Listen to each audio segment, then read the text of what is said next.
What's up, family? What's up? What's up? Hey, I know I've been on California a lot, and Arizona's my home state, and Past year, now I'm about to get on Arizona a little bit, and yeah, it's just I was just on California because California is like one of my favorite places. I love Arizona too. This is my home, but California is just one of my favorite places. But anyway, so homelessness, eviction, all that's going on here. Like I was telling the person earlier, I'm like, it's going on everywhere. It's going on everywhere. Pick a state, pick a city, pick a city. This is in Phoenix right here. Hey, check this out, family. spike in homelessness across the U.S., but that's not the case for everywhere. Fox 6's Durante Matthews shows you how one Wisconsin county saw a different trend. Whether staying in a shelter or struggling on the street, the name is the same: homelessness. It remains one of the country's biggest issues for Yeah, I got y'all a little bit. I'm not ready to get on Arizona yet, so I went over to Milwaukee. I'll hit Arizona. I'll hit my hometown in a little bit. But I'm over in Milwaukee now, so yeah, you probably like, hey, hold on, that ain't Arizona, that's Milwaukee. Yeah, you got that right. I'll hit my stuff last. I think Arizona's like one of the best places in the world because I live here. But I'm not going to be biased, but this is Milwaukee. This is the Midwest, and they having the same problem. So what I did, I went from California all the way across, so it wouldn't be no discretions. the U.S. Department of Housing and Urban Development released new numbers showing an uptick in people without a place to live. The data showed more than 770,000 people were homeless on a single night in January 2024 compared to 2023. But the numbers are looking a little different in Racine County. In fact, they're the opposite. Every January, agencies known as the Continuum of Care go out on one night and count those living in shelters and on the street. These are called point-in-time estimates. The results in 2023 found 241 people were homeless. Fast forward to the same night a year later, that number dropped to 227. That's really good. So you're seeing a difference in the numbers, and so that's good. I mean, a year, if it's just one person, that's one person that's off the street. So that's good that Milwaukee's doing some things to change, their homelessness.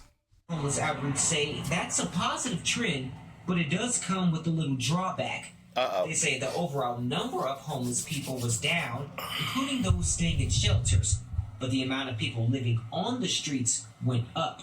Activists say the biggest barrier is affordable housing, especially in a time where the cost of living is so high. Those involved. Definitely, family. Hey, what y'all think about the housing? Do you think, man, these houses here in Arizona is ridiculous? I mean, 2-bedroom, $1,700, $1,800. Who can afford that? And with all the commercial structures going down, so that's leaving no jobs. So that little theory about the little middle class, I think the middle class is leaving. So, where do we end up from here? Where do we go from here, family? Where do we go from here? You know what I'm saying? Where do we go from here? And this is Milwaukee. I'm going to hit another city for you, too. Outreach say they're going out again at the end of January for the next point in time count. They say they hope to see the same downward trend, but they don't have high expectations. Durante Matthews, Fox 6 News. Tonight, a new Let's go over here to Iowa. surge in the United States, and the growing crisis is hitting home from housing costs to stigma. Iowa's News Now investigative reporter Nick Elhaj is live to show us how it's impacted. This in Iowa. Here. I jump back up top now. Nicole, a federal report released Friday reveals a grim reality. Homelessness nationwide has surged by more than 18% this year, the sharpest increase in decades. HUD data shows that over 770,000 Americans were homeless on a single night this year. Locally, the numbers are just as alarming. In Linn County, an August count showed a staggering 41% increase in unhoused individuals, and experts say that's likely an undercount. Behind these numbers are real people, like Bonnie Faminian, whose experiences highlight the daily challenges and dangers and systemic gaps faced by the homeless. It's a crisis growing larger than ever. Nationally, homelessness went up by more than 18%. This is going on nationally, family. It's just not in California. Even steeper climb of 56% in its unsheltered population. Several people are a couple paychecks away from landing in the exact same position that I am. Wow. Bonnie Feminian, a University of Iowa graduate, has lived without a home for over a year. She says at the heart of the crisis lies the cost of housing. A lot of places want you to make 3 times the rent. So, Yeah. I mean, I was the last place Family, I remember when they came up with that rule. You got to make 3 times the rent. So if your rent's $2,000, you got to make $6,000 a month. So every 2 weeks, you got to bring home $3,000. What jobs pay that? I don't know. It seemed like they was trying to make people go homeless. I mean, is it like that in your city? I mean, do you feel the same way? But I see a lot of homelessness. It's really hitting home now, and it's all around us now. when I was a house person was a 1 bedroom that I was paying $750 a month for. By the time I added in my optional utilities, it was $900. To be honest, I had roaches in this apartment, so. The National Low Income Housing Coalition says to afford a modest apartment in Iowa, a minimum wage worker must clock in 84 hours each week. In Cedar Rapids, the fair market rent for a 1-bedroom apartment is $788, out of reach for many. Feminian also says stigma only deepens the crisis. Once you are homeless and you start having issues filling out job applications because you don't have an address, that is automatically a barrier. As the days get colder, the risks grow. But she says even shelters present challenges. Homeless shelters are not ideal, and that is why some of us still choose to sleep I heard it's outside. pretty bad in those homeless There's a lot of shelters. sickness that goes around. I heard those homeless shelters is like really bad. Like, and some people don't even like going there. I heard a lot about those. This is the cold weather. In a minute, I'm gonna move over to some warmer climates. See what's going on with that. Mental illness, that's just a rife recipe for chaos. But being outside also leaves her vulnerable. On Christmas Day, while sheltering near a Cedar Rapids parking garage, she says she was attacked. I felt something wet, and I was very confused about what that could possibly be. And we realized that we were being attacked and had objects thrown at us from people on top of the 9th floor of the parking. She says the objects hurled included eggs, soda bottles, and even gallon jugs of milk. Wow. A gallon of milk, a gallon of water weighs over 8 pounds. From that height, that could have actually killed somebody. She says police responded quickly, but only filed littering charges, leaving her disheartened. The next day, I followed up and found out that there was not going to be any assault charges, and I wasn't very happy about that. Because it's like nobody cares when you're down. And like those people that did throw that milk off there and all that, they don't understand, family. They one step from that. You know, nobody's better than nobody. And so most of these people didn't choose to be out there, you know, and that can happen to everybody. So, you know, one day you throwing a gallon of milk on somebody, the next day somebody throwing a gallon of milk on you. So you got to watch it, you know. But we're going to shoot over here to Hawaii, see what's going over in Hawaii. That's the beautiful part. That's a beautiful state, right? Let's go see what's going over there. The number of people experiencing homelessness in Hawaii has nearly doubled in the last year.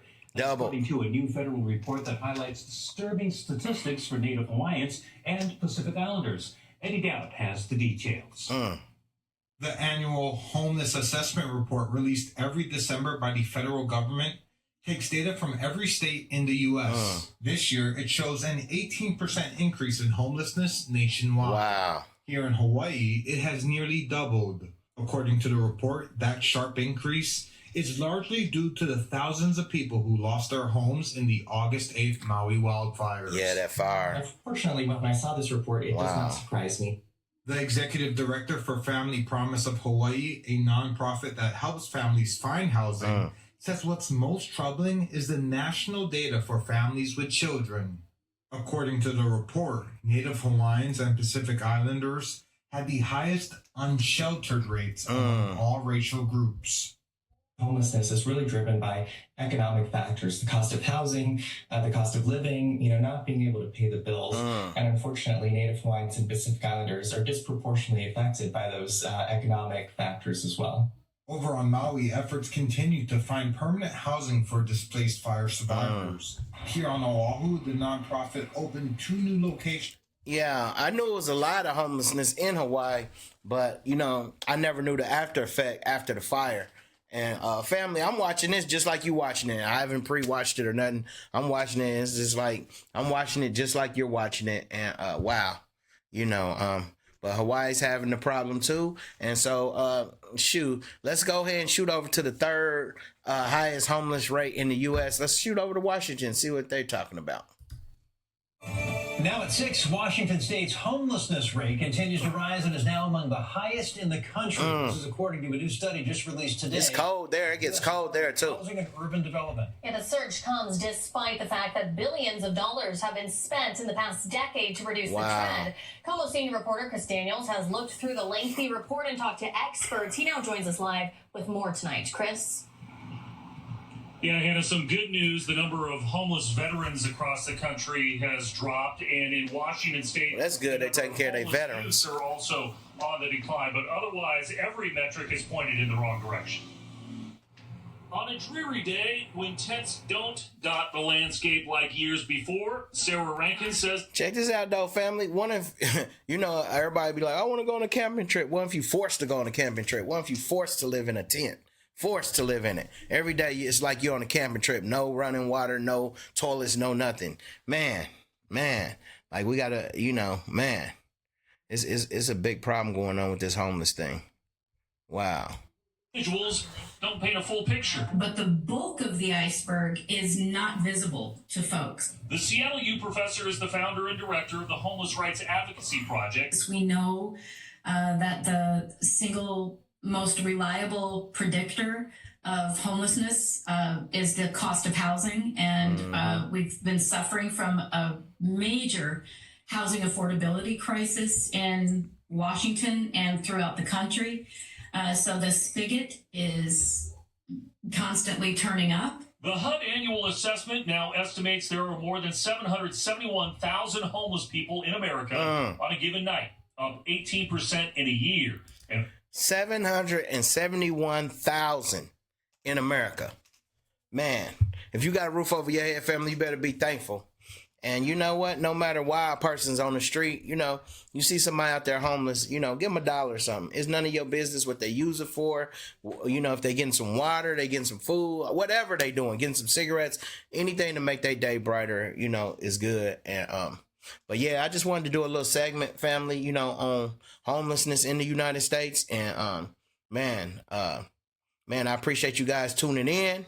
Hey, especially if you came this far, if you even hit the play button, I appreciate you, family. Hey, make sure you hit that like button. Make sure you leave me a comment. Give me some suggestions. Hey, I'm new to this. I'm trying to grow this channel. This is a community channel. We walk to live, so this is something else that I do. Trying to just build this channel, build this community. Hey, it's all positive. We're in 2025, New Year's Eve. Hey, I appreciate you guys. It's my second one for the day. My second one for the day. And I kind of taped the mouth of my engineer, so that's why you haven't heard him today. And so now he's editing some videos for Yuddy. But anyway, so thanks guys for tuning in. Any suggestions, anything you want to hear me talk on, anything I can work on, hey man, I appreciate you guys. Have an amazing day.